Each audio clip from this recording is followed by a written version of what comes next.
సాధారణంగా వ్యవసాయ విధానాల్లో ఉండే అలవాటు ఏంటంటే ఎవరికి వాళ్ళు ఓ ప్లానింగ్ అంటే నా పొలంలో నేనేం వేసుకోవాలో నా ఇష్టం, ప్రభుత్వం చెప్పేది కాదు. ప్రభుత్వం చెప్పినా వినం. వ్యవసాయ అధికారులు చెప్తారు ఈ పంట వేసావు కాబట్టి దీని తర్వాత ఇది వేస్తే కరెక్ట్ అని, నీళ్లు ఈ ఏడాది ఇంతే వస్తాయి కాబట్టి ఇది వేయమని చెప్తారు. అసలు వాళ్ళ మాటలేనరు కాబట్టి వ్యవసాయ అధికారులు జీతం తీసుకుంటారు తప్పించి వాళ్ళ దగ్గరకు వచ్చి అడిగే వాళ్ళకి చెప్తారు.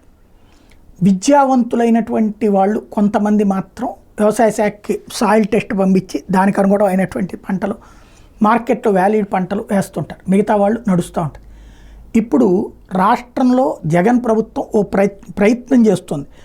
ఖరీఫ్లో 37 లక్షల ఎకరాల్లో వరి సాగుకు సంబంధించి ఆంధ్రప్రదేశ్లో జరగబోతుంటే 20 లక్షల ఎకరాల్లో 20 నుండి 30 ఏళ్ల పైబడినటువంటి పాత విత్తనాలే వాడుతున్నారు, వంగడాలే వాడుతున్నారు. దానివల్ల చీడపీడలు తుఫాన్ల బారిన పడుతున్నాయి పాత రకాలు. ఏటా వేల కోట్ల రూపాయల నష్టాన్ని చవిచూస్తున్నారంటూ కొత్త వంగడాలకు మారమని చెప్పి వాళ్ళకు సూచిస్తున్నారు. వరి సాగులో విత్తన మార్పిడిని ప్రోత్సహించేలా ఇందుకు అనుగుణమైనటువంటిది శాస్త్రవేత్తల సిఫార్సు మేరకు అంటూ నవీకరించిన రకాల సాగుల్ని ప్రోత్సహించాలని ప్రయత్నిస్తోంది. రైతు భరోసా కేంద్రాల ద్వారా విస్తృత ప్రచారం చేస్తున్నారు. కానీ దాన్ని అంగీకరిస్తారా రైతులు చూడాల్సి ఉంది.